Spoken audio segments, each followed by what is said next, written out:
essa lei, 8.212, na verdade repetiu uma de 90, num dispositivo que diz o seguinte: em caso de extinção de processos trabalhistas de qualquer natureza, inclusive a decorrente de acordo entre as partes, de que resultar pagamento da remuneração ao segurado, o recolhimento das contribuições devidas à Seguridade Social será efetuado incontinenti. Artigo 44, a autoridade judiciária exigirá a comprovação do fiel cumprimento do disposto no artigo anterior. Bem, então, você lê aquilo, eu como juiz li aquilo e falava, ó, escuta, eu tenho que arrecadar as contribuições previdenciárias, mas eu não tinha competência para fazer isso, porque não, isso é da Justiça Federal. Cobrar a contribuição previdenciária não era da Justiça do Trabalho, era da Justiça Federal. Bom, então como é que eu podia exigir o cumprimento de uma obrigação que eu não era competente para julgar? Enfim, nós tínhamos muita dúvida. Depois dessa lei, ela passou por diversas alterações e logo a seguir ela teve um agravante no sentido que o juiz deveria fazer isso sob pena de responsabilidade. Opa, agora é crime. Se eu não cobrar as contribuições previdenciárias, contribuições sociais, eu vou responder o processo crime. Todo mundo ficou muito preocupado com a situação. Nós nos reunimos, até isso foi uma iniciativa aqui do Paraná, o doutor Zeno Sim, na época, era juiz da terceira, acho que estava isso, era juiz da terceira de Curitiba, e o Zeno era um dos juízes que entendia bem direito previdenciário e falou, gente, vamos fazer o seguinte, a cada processo terminar, a gente manda um ofício para a fiscalização da Previdência, dizendo, olha, terminou um processo trabalhista, há créditos previdenciários que dali decorrem, tá? Então tomem as medidas cabíveis. No começo, os fiscais recebiam isso, né, hoje auditores, né, recebiam isso e jogavam fora, não davam atenção. Um dia, um deles pegou lá um bolinho dessas notificações e percebeu que tinha CEP, né, que essa é a grande maravilha da Justiça do Trabalho. Você não consegue ajuizar uma ação se você não colocar o CEP. E com o CEP fica muito fácil de você mandar então uma notificação. Resultado, ele pegou e fez lá um e-mail, uma mala direta, né, e mandou para todas aquelas empresas que estavam lá no bolinho, dizendo uma cartinha, dizendo mais ou menos o seguinte, olha, eu fui comunicado pela Justiça do Trabalho que o senhor tem aqui uma ação trabalhista que gerou um débito previdenciário, e que reconheceu, desculpe, um débito previdenciário, então eu gostaria que o senhor passasse, por favor, e me mandasse a guia de contribuição, da contribuição da Previdência Social, né, sob pena de uma fiscalização. Gente, o resultado foi impressionante. 80%, não estou exagerando, 80% dessas notificações voltaram com uma guia de recolhimento. Os outros 20% que sobraram, 10 foram resolvidos assim. O fiscal apareceu na empresa, chegou e falou, olha, escuta, eu mandei uma cartinha, vocês não responderam, por quê? Né?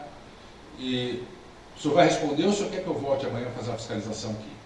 Nossa, o cara já saía com a guia de recolhimento da empresa. Lógico, ninguém quer um fiscal da Previdência sentado dentro da sua empresa. Isso imagina a loucura que fica.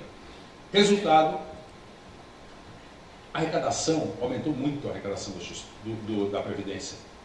Mas falaram, bom, mas espera um pouquinho só. E se ao invés de nós fazermos isso, por que o juiz já nos próprios autos não faz isso diretamente? Por favor. Resultado, em 1998, veio a emenda constitucional número 20 e, então, nos deu a competência para cobrar as contribuições previdenciárias e sociais. Mas ainda a matéria não estava regulamentada. Por favor. Coincidência do destino ou não, na época se falava em reforma do Poder Judiciário. Lembram disso?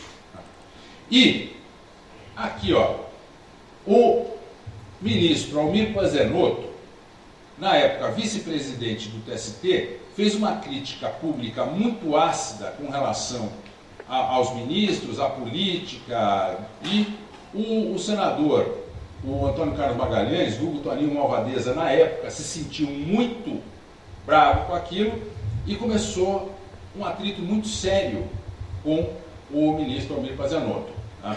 E aí, veja, aí o ministro Pazianotto, disse o seguinte: existe uma guerra injustamente provocada por um agressor que não conhece limites éticos, cuja vida pessoal é marcada por tantas tragédias que eu me pergunto se ele ainda é capaz de se manter senhor do pleno equilíbrio. Bom, quando o Almir Pazianotto falou isso do Antônio Carlos Magalhães, nossa, o homem se surtou. Por quê? Ele tinha acabado de perder o filho, lembram disso? Tá? Teve lá um infarto fulminante, um rapaz jovem e tal, e com um futuro promissor na política. Nossa, cara, o sujeito deu uma pisada assim, ele cutucou aquilo mais, né, mais profundo no Toninho Malvadeza. Né? E aí, o Antônio Carlos Magalhães não respondeu sozinho. Ele pegou e falou: olha, você está mexendo com todo o Senado, você está mexendo inclusive com o Poder Legislativo inteiro. E começou a mobilizar o Poder Legislativo contra a Justiça do Trabalho. Está funcionando agora? Opa, ótimo. Então está aqui, ó. Foi instaurada a guerra. Né? Toninho Malvadeza contra Pazianotto. Quem são esses caras aqui? Vocês sabem? Luiz Inácio e Pazianotto. Isso, esse aqui da direita é o presidente Lula e o da esquerda é o Pazianotto. Para quem não se lembra, o Almir Pazianotto foi o advogado, era advogado do Sindicato dos Metalúrgicos da ABC naquela greve de 1979. Tá? Era ele o advogado do sindicato. Então ele tinha, eu acho até estranho como é que hoje ele pegou esse viés tão liberal de pensamento. E aí, veja, aí começou. Aí o negócio começou a pancadaria. Esse senador Maguito Vilela disse assim: ó, não é possível permitir que esses mamutes, somos nós, tá, que pagam os melhores salários, fiquem dispensados de dar sua contribuição à economia do país. E aí ele já emendou: há muitos anos eu defendo a extinção dos juízes classistas e agora eu estou mais radical, pois pretendo apresentar um projeto de lei propondo a extinção completa da Justiça do Trabalho. Então, nossa, aí, gente, imagina o que é você ter o Toninho Malvadeza te caçando, essa turma toda te caçando. Bom, eu, na época, eu estava com 8 ou 9 anos de carreira, eu falei: vou ter que mudar de área, né? Conhecem esse sujeito aqui? Esse aqui é o hoje senador Aloysio Nunes Ferreira. Esse aqui era o deputado. Ele foi relator do projeto de reforma do Poder Judiciário, que acabou culminando na emenda constitucional número 45, porque havia muitas críticas, então, que o Poder Judiciário ele não tinha controle externo. Lembram-se disso? Aquela discussão sobre o controle externo do Judiciário, um órgão para isso e tal. Bem, e aí ele fez uma proposta de extinção da Justiça do Trabalho, de fusão da Justiça do Trabalho com a Federal. Tá? Então a ideia era a seguinte: era que o trabalhador se dirigisse a um juizado especial e lá haveria 2 setores, um trabalhista e um federal. E então os fóruns seriam espalhados assim, e principalmente a extinção do TST. Na verdade, vamos dizer assim, a grande motivação disso era a extinção do TST para atingir diretamente o Almir Pazianotto. Vou acabar com o seu emprego. Tá? Era o que estava subliminar nisso. Tá? E essa ideia, veja, era boa ou era ruim? Tá?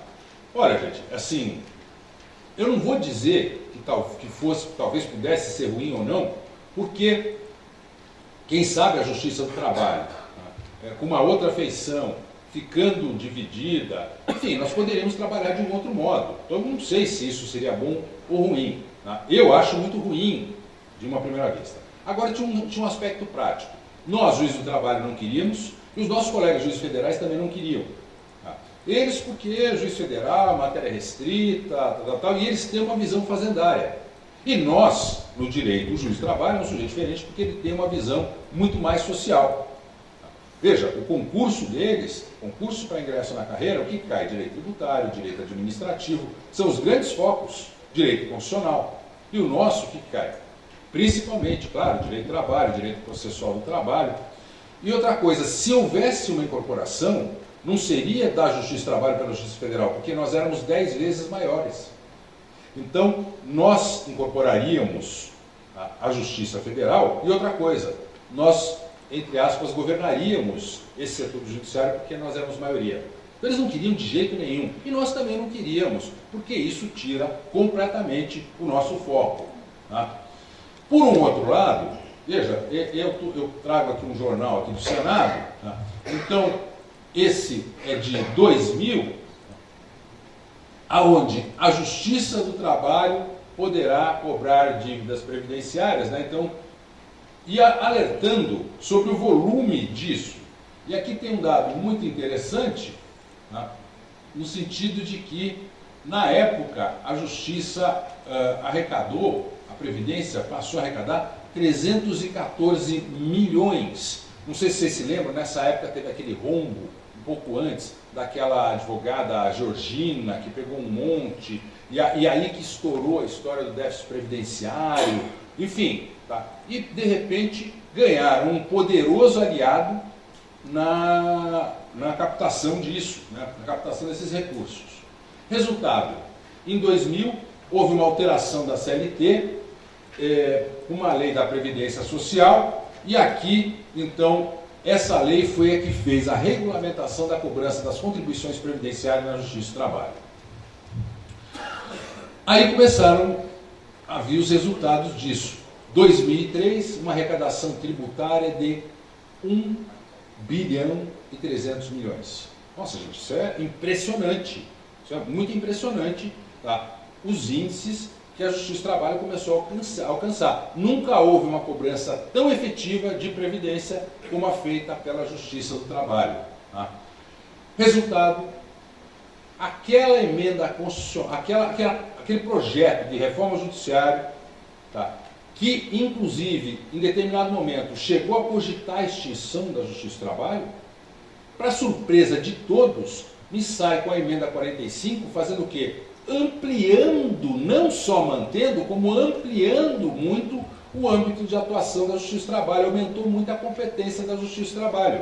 Tá? Então, antes nós ficávamos só com as relações entre trabalhador e empregador, e agora nós passamos a ter aqui, ó, oriundas da relação de trabalho, quer dizer, mesmo quando não há trabalho subordinado, tá?